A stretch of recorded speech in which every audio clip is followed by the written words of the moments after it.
printzipioz Wikipedia, guk ezagutu ditugun entziklopedia klasikoen oso ezberdina da, beti paperan etorri da, honen formatua guztiz ezberdina da, wiki formatu bat erabiltzen da, hainbat pertsonen artean editatzen da eta estilo jakin batekin editatzen dira artikuluak. Hainbat pertsonan artean lan egiten denean, askoz aberatsagoa da artikuluak informazio askoz gehiago ekar dezakelako. Wikipedia ez da hiztegi bat, hau da ez dira onartzen definizio hutsezko artikuluak, artikuluak askoz garatuago behar dute, ezin dute zer den esan eta hortan geratu, demostratu behar da, argazkiak egon behar dute, referentziak egon behar dute, horren inguruko historia, eta antzeko informazioa metatu behar du artikuluak.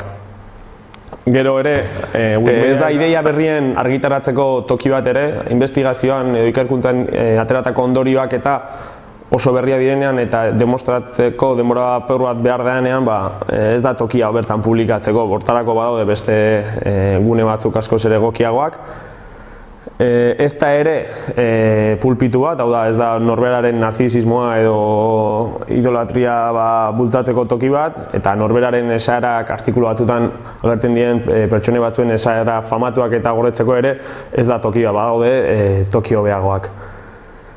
Eta ez da ere azkenik loturak edo irudiak gordetzeko toki bat, artikularekin ez badute zer ikusirik. Artikula osatzen duten momentu oro, baliakoak dira bai irudiak bai loturak, baina erlazio gutxiegi daukaten irudiak edo ez dute bertan kabidarik.